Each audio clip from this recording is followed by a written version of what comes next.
Well, hello, and welcome to another episode of the Imperfect Men's Club podcast. My name is Mark Aylward, and I'm here as always with my good friend, colleague, and co-host Jim Gurley. And another robust um, pregame, Jim. And I think some of it came from the fact that you were visiting for a long weekend with some family members, and at least part of what we talked about stemmed from that. But what we decided to talk about today is another one of our self-hyphen words. And today we're going to talk about self-analysis and what that is and how we use it. It fits pretty well into our flywheel framework, though, Jim. Maybe you want to give it some context before I read anything, or would you prefer that I read our definition first? Yeah, I'll give it some context. As you said, I spent a long weekend, a family weekend, in San Simeon, or the town is Cambria, which is about less than 5 miles from the Hearst Castle. It's called the San Simeon, so it's in between. It's directly in between Southern California and Northern California, San Francisco and LA. It's on the California coast, and yeah, like I said, what inspires all our topics is our framework. And for those of you not familiar with our Men's Club framework, Mark and I, when we met, close to 5 years ago now, established these 5 areas of our life, no particular order, and realized that our lives have a lot to do with gets pushed out, whether we're self-aware or not, that of these 5 areas. And in the center of these five areas is self-awareness. So every episode that we do is something to do with related to self-awareness, which is probably the most important thing at any stage in life, but particularly as you get older in life and you can self-reflect. And those 5 areas are, again, worldview. That's could be your politics, could be your heritage, could be your spiritual beliefs, could be a lot of things. Your where you grew up. The other one is our relationship with ourselves, well-being, your mental health, your physical health, especially now. Mental health is a huge part of our performance as much as our physical health. Our relationship with others, particularly the difference between a relationship with a woman versus a man, our mothers, our fathers, our daughters, our sisters. It's a very different relationship, and our relationship with money, abundance or scarcity. And then what we really focus on as a man is our relationship with our profession in our early days, and now it's our life's work, our career, which is what Mark's expertise is. That's what Mark's background is, which again, it's inspired this framework about his relationships of helping people find a job, which and really what the psychology behind that. So today is going to be about self-analysis, which is just really an analysis of what has gone on in your life to believe what you believe. And I think we did an episode on this, Mark, and that was we're made of four. Every human being uh, has four grandparents, and so it's 25, 25, 25, and 25. You combine it, and that's who we are. Whether we ever met them is going to be different versus, say, the relationship you did have with your mother or grandfather. And it's very different, so it's very individual. I happen to have a very close relationship with my grandmother from my mom's side, because she was uh, alive most of my life. My other grandmother, I had kind of a relationship. I just remember the differences because they were very different. One spoke Spanish, another one spoke Italian. One came from a part of Switzerland or Italy, and the other one came from Southern Colorado. So as time goes on, you start to really get to know yourself. And remember, I think you can come in on this, but to know yourself, you have to know your past and where you came from. So that's what this is inspired about. And it was some, I think you referred to it as self-reflection. So of course, there's some self-reflection going on here, but Mhm. more is just an analysis of why we do what we do, and then and being self-aware of that. So Well, let me frame it with the definition, and yeah, so give it a little bit of context because it sounds kind of obvious, but there's some nuance to it. Self-analysis is the systematic practice of examining your own behaviors, thoughts, emotions, and motivations to understand why you operate the way that you do, instead of relying on just an external perspective like a coach or a therapist, self-analysis turns you into the objective investigator of your own internal landscape. While the term is used broadly today as a tool for personal growth, it has roots in two distinct areas. And let me just share what those two areas were, and we'll come back to them and go into a little bit more detail. But one is the psychological origin, psychoanalytic, and the other is the strategic and developmental approach. And those are a little deep in terms of psychological terminology. But in any case, it's as you're talking, Jim, I was thinking about my own grandparents, and I knew both of my grandmothers pretty well. Didn't know either one of my grandfathers very well. I did have interaction with them, and I've heard stories about them from both my uncles and aunts as well as my own mother and father. And the one thing that's kind of funny, literally, is my laugh. Just as something as simple as that, I can hear my grandmother laughing. I can hear my mother laughing, my father laughing, me laughing, and now my children laughing. And it's like a handoff, it's really funny. So I can only imagine if you really got into the depths of self-analysis and you hooked it into where you come from and who you come from, you could go granular on this shit. Yeah, That, that, that, absolutely. that Yeah. laugh just struck me as you were talking. Yeah, and again, there's all different types of behaviors, but you also get to know your parents better too. You have more of an understanding. And of course, in modern day, we have access to information that was not accessible before, especially with the internet. So I did a timeline from when that would be my great grandfather uh, left this part of well, I guess it'd be southern Switzerland because it was the Italian part of Switzerland. Of course, Switzerland has there's French, the German, and the Italians. And my family, that's why they spoke Italian, were from that part of Switzerland, which is near the Italian border. So it explains a lot of to your point earlier, our behaviors, the food we eat, the way that she was, but also an appreciation for why they came to this country, and then the timeline of what was going on in the world. This all started off in the late 1800s and early 1900s, but it's also explains a lot about why my mother is the way she is. This is my mom's side of the family, and even what she learned about herself that she never knew because nobody had either the technology or the desire.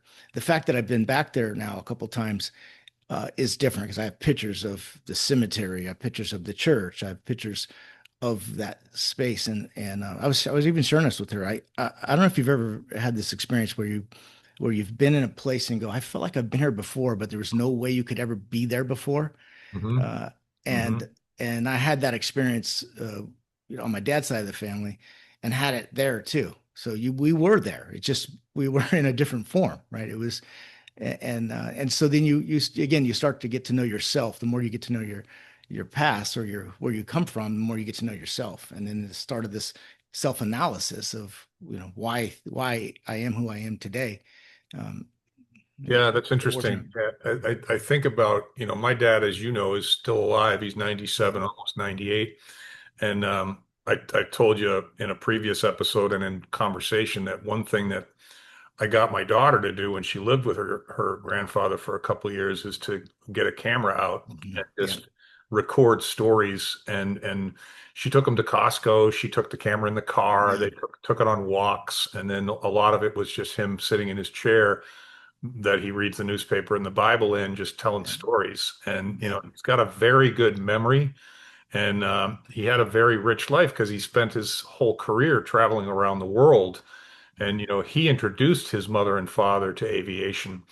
They thought he was nuts. They had no concept that a mm, man would be on the moon at some point. It was like crazy stuff. yeah, And so, that's, my mother and father came from two very different places in terms of who their parents were, but similar places in terms of the depression. And I wouldn't call it absolutely, yeah, impoverished, but I certainly wouldn't call it well off. They both were scraping by. One was owned a dry cleaning firm in the Midwest, and the other one was a fisherman in New mm, England. And so, the honorable professions, but not money makers, just yeah, could pay the bills, get by, you know? Yeah, well, as you were describing that, it made me realize how our framework of these five areas of life play into this, right? The relationship they had at that time, their professions, and the relationship. Also, you mentioned the depression. That was the same time period of my grandmother, around that time period, where my mother was born, right when yeah, I guess when the Great Recession or Depression ended.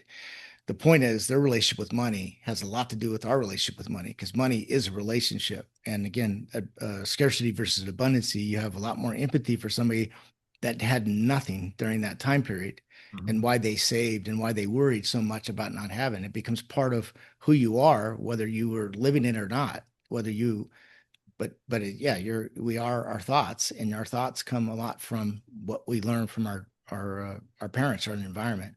So this Well, I mean, they say that you start picking up on these things in the womb, you know, and that's Interesting. why some people sing to their newborns Yeah, or not yet borns, or talk to them in hushed tones. And yeah, suppose there's some truth to that. But to your point about you feeling like you've been somewhere before, I've had that experience a few times in my life, which, being a faithful guy, I kind of attribute everything, certainly everything miraculous, I attribute to God. But I also think there's this God-given energy in and around all of us. yeah, We're connected to everything. yeah.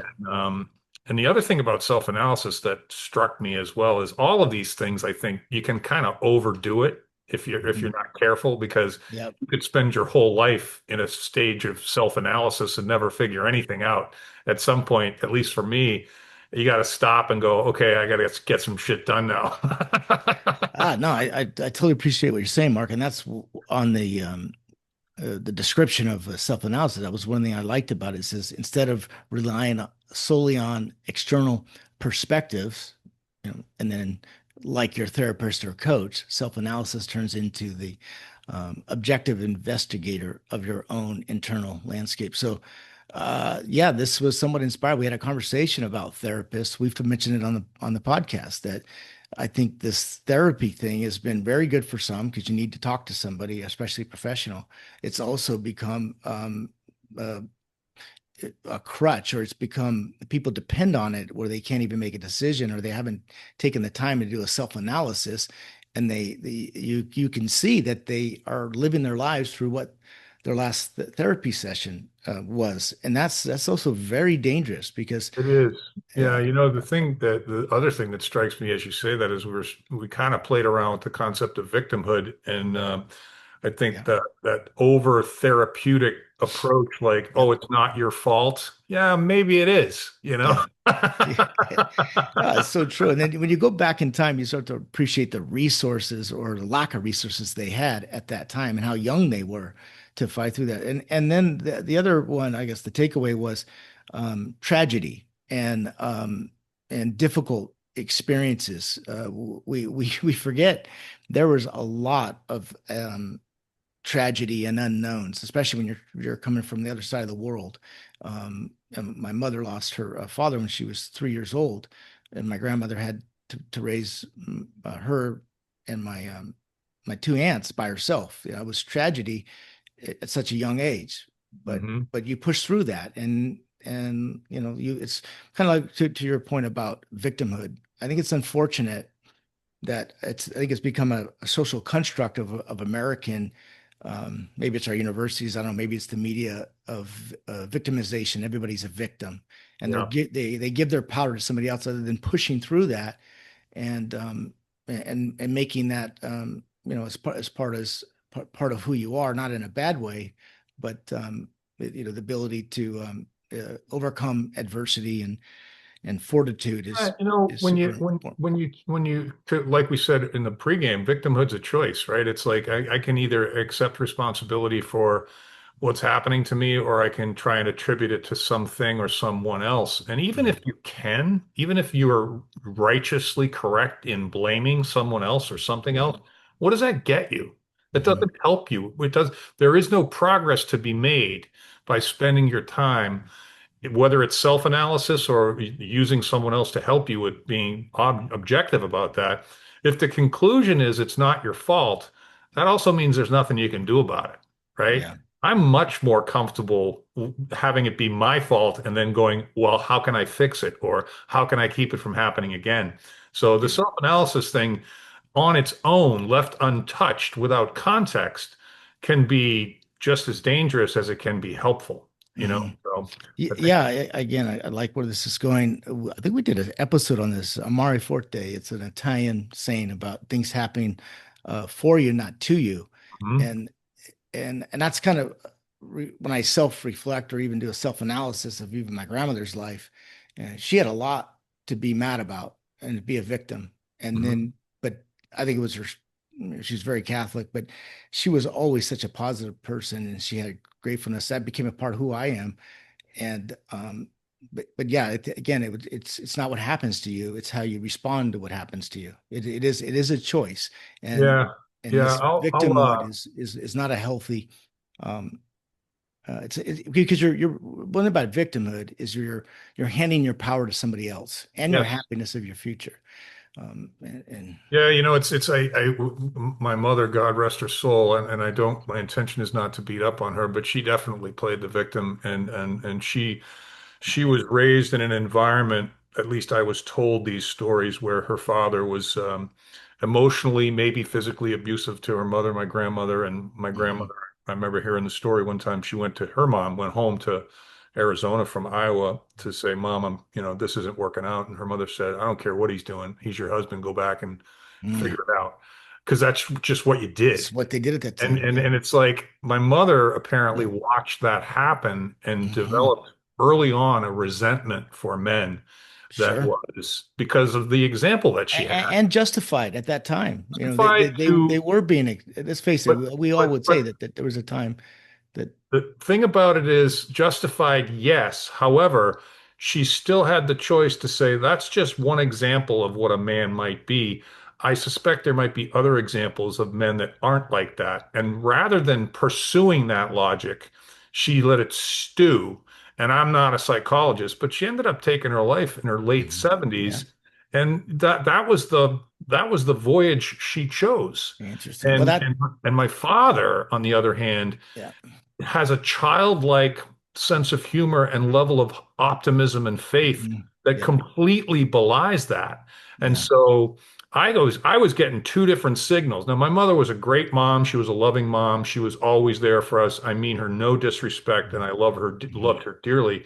But it was kind of sad to see that because I had this other example, and it was just like you can see this is a choice. These Yeah. two people made different choices, right? Yeah. And so Yeah. now I know I have a choice. Yeah. So Well, for some reason, absolutely, Mark. I have to give you a deserved compliment of a self-analysis. I mean, you obviously have did a self-analysis of what happened, and then decided to make a decision, or at least to take the time to understand how that could be affecting your life.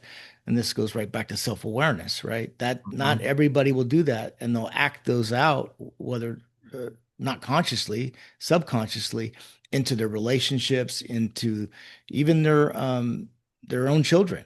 And Mhm. again, Mhm. that's what I said. It's the self-analysis, there's self-reflection. That's self-analysis is different because you're really doing a deep dive on how that's affecting your life today. And Yeah, I think the self-reflection is okay, what's going on? What's happening? What's yeah, what are the things that I should be considering or thinking about? And then yeah, you develop a list of things, perhaps, of yeah, traits, yeah, maybe tendencies, whatever you want to call them. And then the self-analysis is okay, which of these do I have control over? Which of these hmm, do I care about? Which of yeah, these do I want to invest energy and time in? And yeah. that becomes kind of the action plan for the results of the self-reflection, you know? Yeah, yeah. I'll mention one thing that was about self-reflection, self-analysis was that time period of the 20s. And again, she was born in 1905, so you can also see American history kind of play out on the timeline of the Roaring 20s, right? It was a grand time, and Mhm. the technologies of silent films, there was these technologies. Radio, I think, was coming around that time. The steamboat, so they can travel uh, these, yeah, across the world in ways.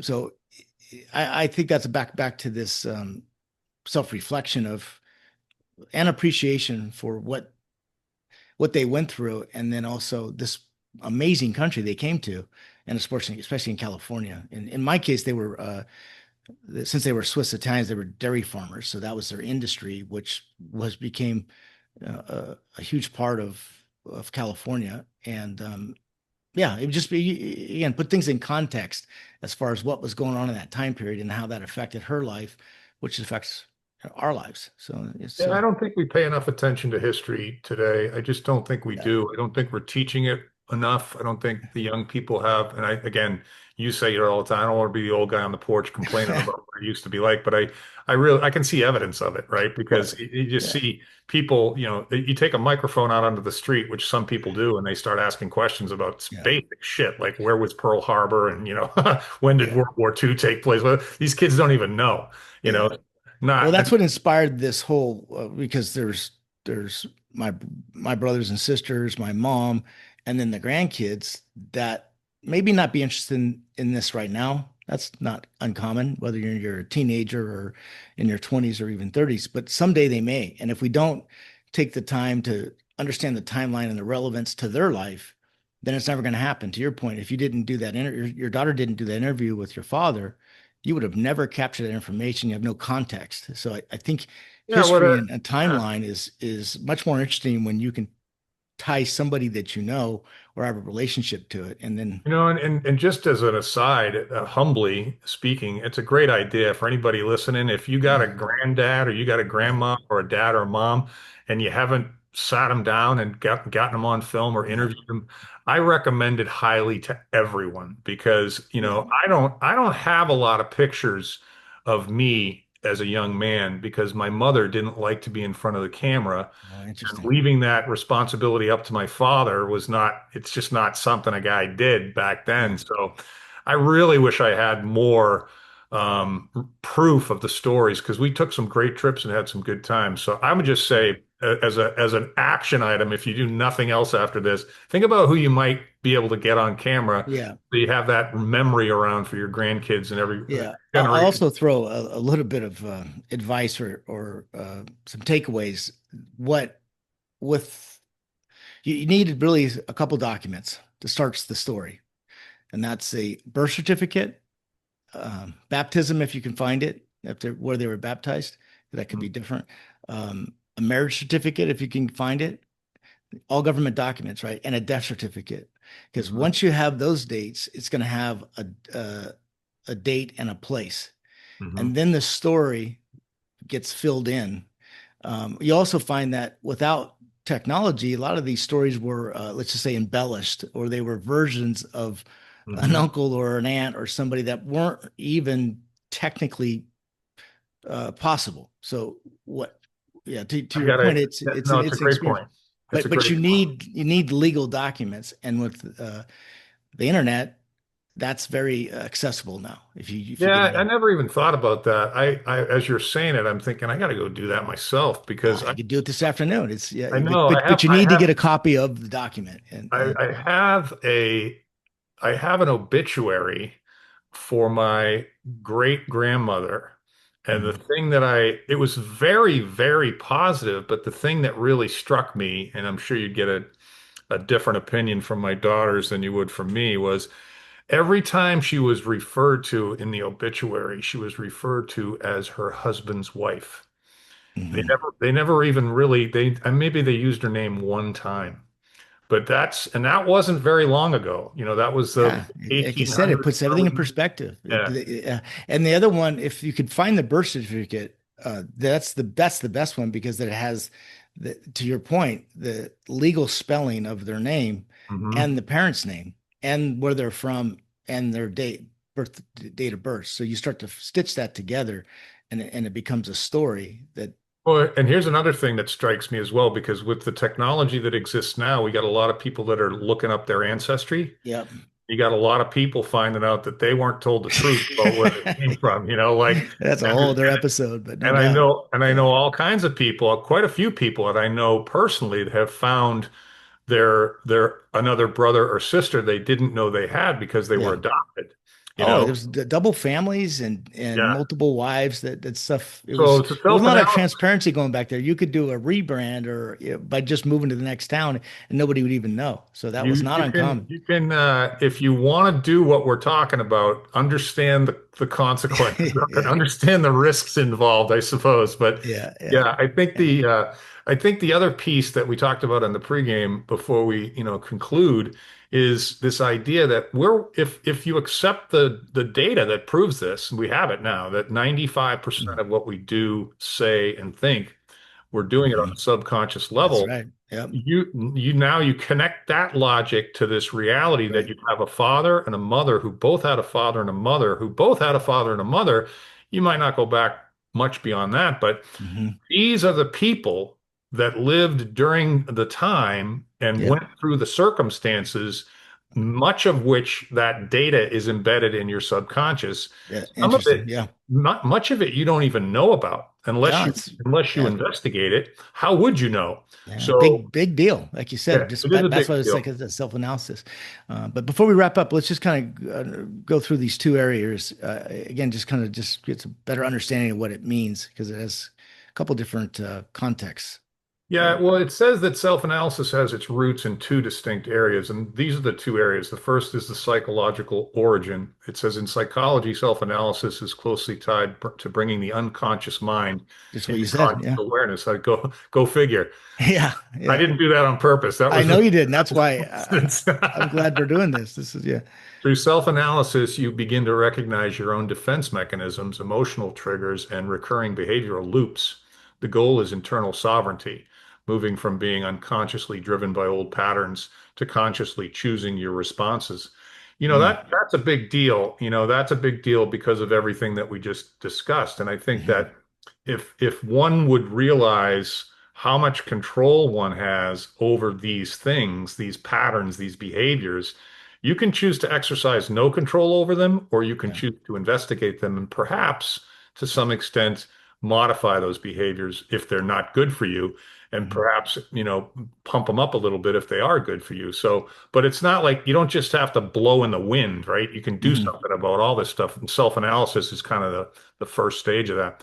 Yeah, This, you're getting to know yourself in a yeah. And different, I think part of what we're doing here has something to do with our age. You get more no question. Yeah, self-aware and more reflective as you get older. At yeah, least I do, and it seems that you do as well. The yeah. second distinct area is called the strategic and developmental approach. This is popularized by personal development pioneers like Napoleon Hill. Self-analysis is also used as a practical tool for personal accountability and maximizing focus.